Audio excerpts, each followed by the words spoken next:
My name is Marilyn Thomas. This is my memoir. It's called I Sang in My Chains, and I'm reading from the last chapter, chapter 35, when I decide to leave the convent and how that happened. The retreat director leaned toward me from his chair opposite mine. I've been watching you for the past 3 days, he said. You're not a nun.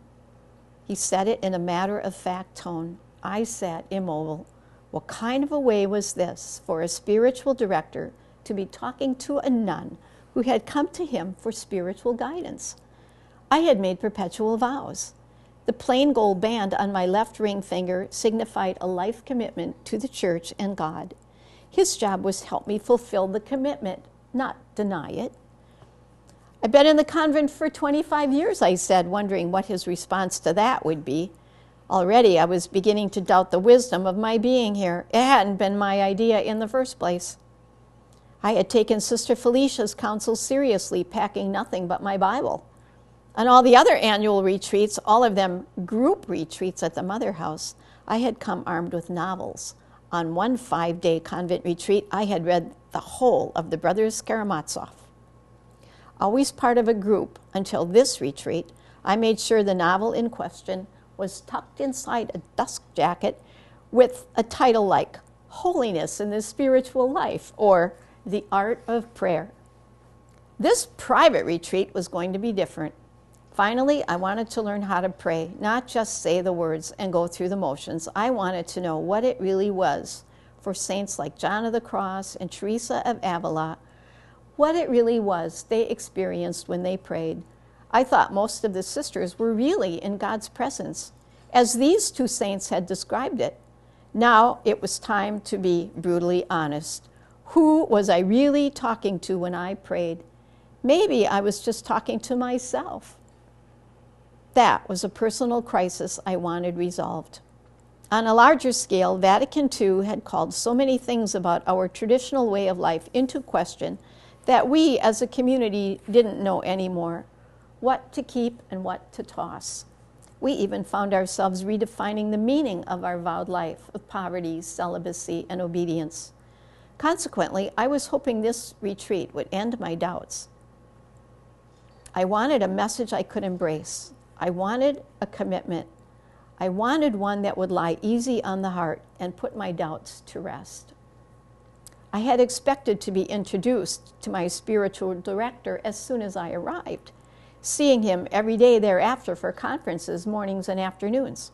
I expected personal counseling and direction. Instead, I found myself alone for 3 whole days with nothing but a set of printed directives about how to keep a prayer journal. The sheet listed a number of selections from the Bible. I was to read them and then reflect on them in my journal. On the first day, after acquainting myself with where things were, I had checked the schedule to find out when the meals were served and where Mass would be celebrated. Then I walked the grounds.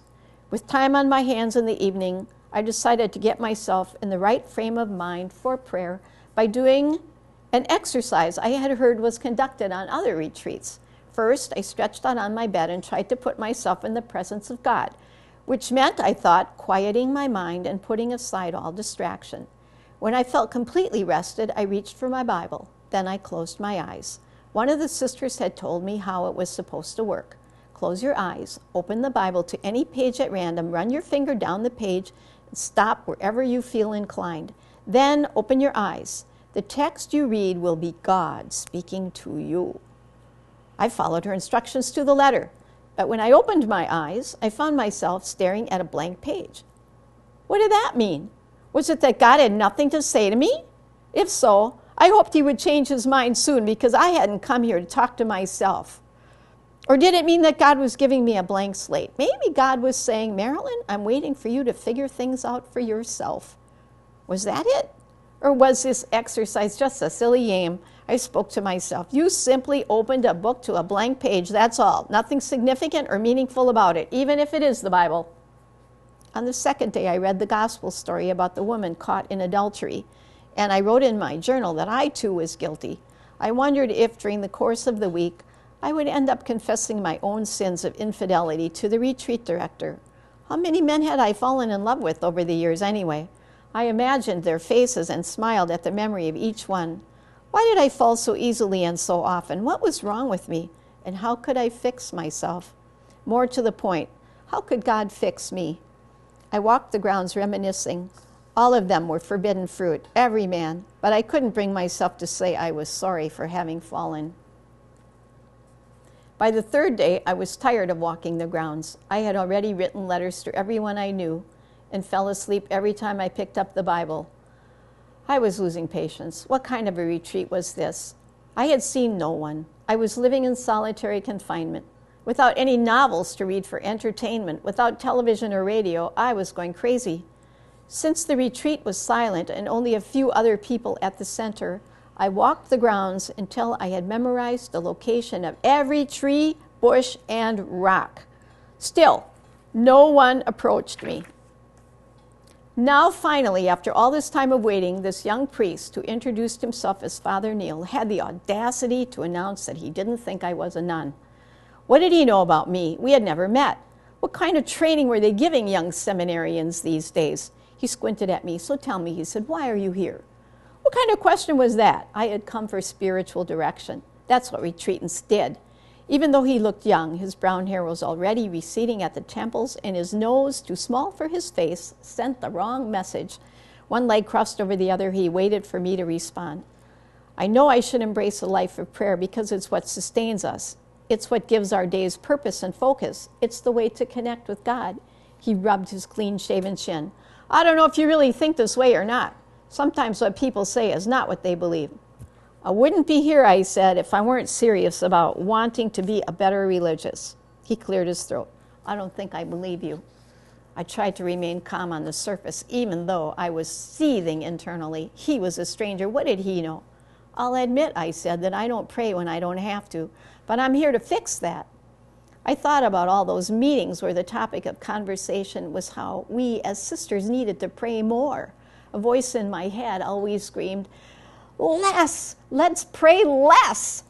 He looked past me through the leaves of the oak trees that kept the interior of the building cool despite the intense heat and humidity of this August day. Before we talk about prayer, tell me what you dream about. What do you want? As I just said, I don't think that what I want really matters. You and I have been called to serve, not to be served. You know that as well as I do. Well, he said, be that as it may, I'm going to level with you. For the past 3 days, you've been walking up and down the sidewalk out there. Just about every time I looked out the window, there you were, pacing up and down, morning, noon, and night. And this morning I said to myself, she's not a nun. It was time to raise my voice, and I did. What? Just because I like to walk? What kind of logic is that? He folded his arms over his chest and shook his head. You're not a nun. I studied his face, wondering if he was just trying to get a reaction from me. I said nothing. I just looked at him and waited. He looked at me straight on. Let me put it this way. You don't walk like a nun.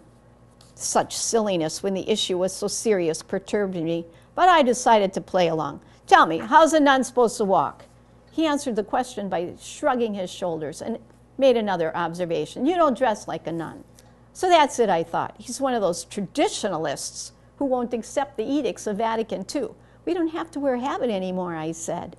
I was wearing a black skirt and a white blouse. It wasn't as if I was wearing shorts and a tank top, even though the weather called for it. Again, he pretty much ignored my response. You don't wear your hair like a nun. I was really annoyed now.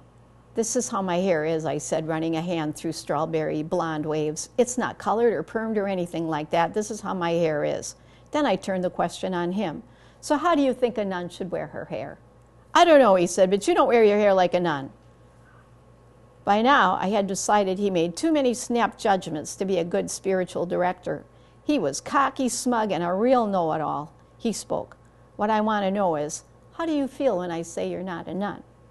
Without giving the question any thought at all, I automatically flung my arms wide. I jumped to my feet, I grinned, and I yelled, "Great!"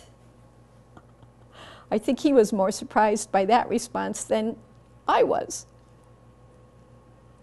I guess your retreat is over, he said. And that was that.